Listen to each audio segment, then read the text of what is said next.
Hello દર્શક મિત્રો, સ્વાગત છે તમારું આજના નવા વિડીયોમાં। તો આજે આપણે વિડીયોમાં વાત કરશું ગુજરાત રાજ્યમાં ફોરેસ્ટ વિભાગની ગુજરાત ગૌણ સેવા પસંદગી મંડળ દ્વારા વનરક્ષક વર્ગ 3ની જે ભરતી છે તે બહાર પાડવામાં આવી છે। જેમાં જગ્યાની વાત કરીએ આપણે તો 157 જેટલી જગ્યા છે તેની આપણે આ વિડીયોમાં વાત કરવાના છીએ। તો દર્શક મિત્રો, વિડીયોને અંત સુધી જોતા રહેજો અને ચેનલમાં નવા હો તો ચેનલને સબસ્ક્રાઇબ કરી લેજો। તેમજ લાઇકની જે બાજુમાં હાઈપનું બટન છે મિત્રો, તે હાઈપ આપવાનું ભૂલતા નહીં। તો ચલો દર્શક મિત્રો, આપણે વિડીયોની શરૂઆત કરીએ। તો દર્શક મિત્રો, તમે સ્ક્રીનમાં જોઈ શકો છો ગુજરાત ગૌણ સેવા પસંદગી મંડળ દ્વારા વન અને પર્યાવરણ વિભાગ હસ્તકની અગ્ર મુખ્ય વન સંરક્ષકની અને head of the force Gujarat રાજ્ય ગાંધીનગર કચેરી હસ્તકના વર્ગ 3ની જે જગ્યા છે, જે કુલ જગ્યા 157 જેટલી જગ્યાઓ છે, જેમાં વનરક્ષકની પોસ્ટ છે, જેના માટે ઓનલાઈન આવેદનપત્રો એટલે કે ઓનલાઈન અરજીઓ મંગાવવામાં આવેલી છે ઉમેદવારો પાસેથી। જેમાં ફોર્મ ભરવાની શરૂઆતની આપણે તારીખની વાત કરીએ તો તમે અહીં જોઈ શકો છો સ્ક્રીનમાં 1 ઓગસ્ટ 2025 એટલે કે આજથી ફોર્મ ભરવાના શરૂ થઈ ગયા છે। અને ફોર્મ ભરવાની છેલ્લી તારીખની આપણે વાત કરીએ દર્શક મિત્રો, તો તમે અહીં સ્ક્રીનમાં જોઈ શકો છો 10/8/2025 રાત્રિના 12 વાગ્યા સુધી એટલે કે તારીખ 10 ઓગસ્ટ 2025 રાત્રિના 12 વાગ્યા સુધી તમે ફોર્મ ભરી શકો છો। ત્યાર પછી દર્શક મિત્રો, તમે જગ્યા અહીંયા જોઈ શકો છો, જે જગ્યા પોસ્ટનું નામ છે તે વનરક્ષક વર્ગ 3ની જગ્યા છે। તેમાં કુલ જગ્યાની વાત કરીએ તો 157 જેટલી જગ્યાઓ છે, જે તમે અહીં સ્ક્રીનમાં જોઈ શકો છો મિત્રો। ત્યાર પછી દર્શક મિત્રો, આપણે વય મર્યાદાની વાત કરીએ તો તમે અહીં સ્ક્રીનમાં જોઈ શકો છો તારીખ 10/8/2025 ના રોજ ઉમેદવારની જે ઉંમર છે તે 18 વર્ષથી ઓછી ન હોવી જોઈએ અને 33 વર્ષ કરતાં વધુ ન હોવી જોઈએ। પરંતુ જે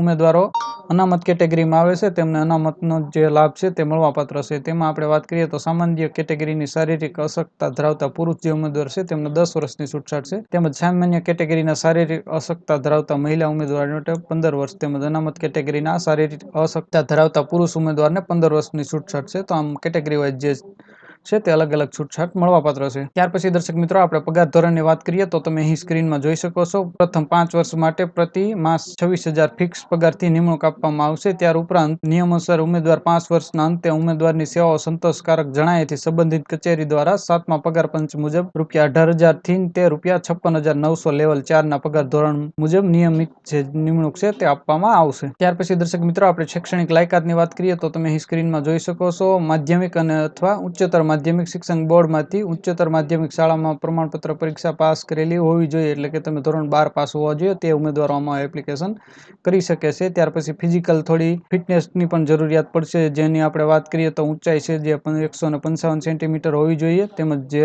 અનુસૂચિત જાતિના ઉમેદવાર છે તેમને 163 સેન્ટીમીટર જે હાઇટ છે તે હોવી જોઈએ। ત્યાર પછી છાતી જે છે લઘુત્તમ ફૂલાવ્યા વગર તે 79 સેન્ટીમીટર હોવી જોઈએ અને ફૂલાવેલી જે છે તે 84 સેન્ટીમીટર હોવી જોઈએ। અને વજનની વાત કરીએ દર્શક મિત્રો, તો ઓછામાં ઓછું જે વજન છે તે 50 કિલો તમારું હોવું જોઈએ। ફૂલાવેલી છાતીનું ઓછામાં ઓછું જે વિસ્તરણ છે તે 5 સેન્ટીમીટર કરતાં ઓછું હોવું જોઈએ નહીં, એટલે કે તમે જે 79 સેન્ટીમીટર તમારી છાતી છે ફૂલાવીને પછી તમારે 84 સેન્ટીમીટર કરવાની રહેશે। જો તેનાથી ઓછી ફૂલાશે તો તમને ફેલ ગણવામાં આવશે। તો મિત્રો, આ જે કોન્સ્ટેબલ પોલીસ કોન્સ્ટેબલ ગુજરાતમાં ભરતી થાય છે તેમાં જે શારીરિક ફિઝિકલ ટેસ્ટ લેવામાં આવે છે તેના રિલેટેડ જ છે, બહુ કંઈ ખાસ ફેરફાર છે નહીં। ત્યાર પછી દર્શક મિત્રો, આપણે જે પરીક્ષા ફીની વાત કરીએ તો તમે સ્ક્રીનમાં જોઈ શકો છો, જે પ્રાથમિક પરીક્ષા છે અનામત વર્ગના જે દિવ્યાંગ ઉમેદવારો છે તેમને પરીક્ષા ફી પેટે ₹400 ફી ભરવાના રહેશે। તેમજ પરીક્ષામાં ઉપસ્થિત રહેલા જે ઉમેદવારો છે તેને પરીક્ષા ફી પરત મળવાપાત્ર રહેશે, એટલે કે તમે ફોર્મ ભરી દેશો ત્યારે તમારે ₹400 જમા કરવાના રહેશે, પરંતુ જ્યારે તમે એક્ઝામ આપી દેશો એટલે જે એકાઉન્ટથી તમે ફી પે કરી છે તે એકાઉન્ટમાં તમારે રિફંડ પાછા જમા થઈ જશે। તો આ એક ફીનું સ્ટ્રક્ચર હતું મિત્રો। ત્યાર પછી દર્શક મિત્રો, આપણે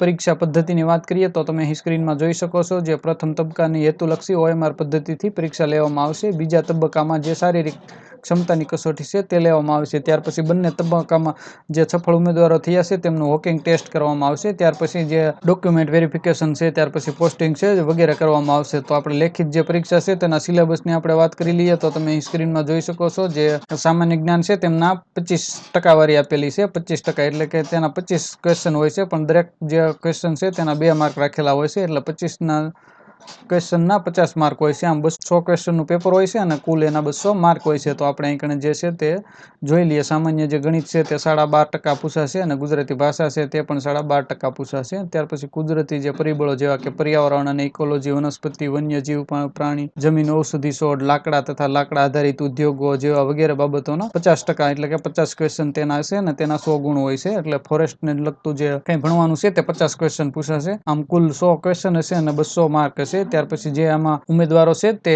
લેખિત પરીક્ષામાં પાસ થાય ત્યાર પછી તેમની ફિઝિકલ ટેસ્ટ લેવામાં આવે છે. ત્યાર પછી તેનું વોકિંગ ટેસ્ટ ને ડોક્યુમેન્ટ વેરિફિકેશન, ત્યાર પછી નિમણૂક આપવામાં આવે છે. તો આ જે એક નવી ભરતી હતી જે દિવ્યાંગ ઉમેદવારો માટે, તેની મેં તમને માહિતી આપી. તો આશા રાખું મિત્રો તમને આ વિડીયો પસંદ આવ્યો છે. વિડીયો પસંદ આવ્યો તો વિડીયોને લાઇક, શેર અને ચેનલને સબસ્ક્રાઇબ કરવાનું ભૂલતા નહીં. તેમજ અમને હાઈપ પોઈન્ટ આપવાનું ખાસ ભૂલતા નહીં. એકવાર જરૂર હાઈટ આપજો અને તમારા કોઈ પ્રશ્ન હોય તો અમને કમેન્ટ કરીને ચોક્કસ જણાવજો. અમે તમારા પ્રશ્નનો રિપ્લાય આપીશું અને ફરી એક નવા ટોપિકમાં નવા વિડીયો સાથે મળશું. ત્યાં સુધી જય હિન્દ, વંદે માતરમ.